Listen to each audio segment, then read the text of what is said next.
guys, welcome back to the Left Channel. So இன்றைக்கி நம்ம மருதமலை தான் போக போகிறோம். நாங்கள் வீட்டுக்குள்ளே போய் பார்ப்போம். சென்னையிலேருந்து மருதமலைக்கு நம்ம போகணும். எதுலன்னா காரில் போகணும் guys. அதுக்கப்புறம் வந்து டோட்டலாக 600 ஸ்டெப்ஸ் இருக்குது நம்ம மருதமலை இது ஃபுல்லாகவே ஏறுறதுக்கு. அதுக்கப்புறம் அங்கங்கே வந்து இந்த தண்ணி பாட்டில் அந்த மாதிரி தந்துருந்தாங்க.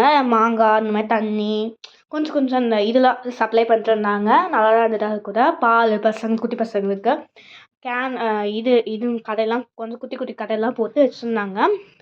அதுக்கப்புறம் நாங்கள் வந்து என்ன பண்ணோம்னா கோவில் ஃபுல்லாக போயிட்டு அதுக்கப்புறம் எங்கள் வெஹிக்கிள்ஸ்லாம் நீங்கள் பார்க்கலாம். அது வந்து ஒரு ஆளுக்கே 10 rupees. அது வந்து நான் வந்து கவர்மெண்ட் நம்மளுக்காக தந்திருக்க ஒரு வெஹிக்கிள். வயசானவங்களால் நடக்க முடியாது, அதனால கவர்மெண்ட் வந்து அந்த வெஹிக்கிள் ரெடி பண்ணியிருக்கு. ஸோ அதனால தான் அது ஒரு ஆளுக்கு 10 rupees. ஓகே, நீங்கள் எதுக்கு மருதமலை போயிருக்கீங்களா இல்லையான்னு கமெண்ட் பண்ணிடுங்க. போனவங்களுக்கு நல்ல எக்ஸ்பீரியன்ஸாக இருக்கும்னு நான் நம்புகிறேன். இருந்தா இல்லையா அப்படி கமெண்ட் பண்ணிக்கோங்க. பட் நல்லா பாடி செம்ம டயர்டாகிடுச்சு guys, மேலே வரைக்கும் ஏறிட்டு வரத்துக்கு. பட் நாங்கள் கீழே போகிறதுக்கு வந்து இந்த வண்டி தான் யூஸ் பண்ணுவோம், இந்த பஸ் தான்.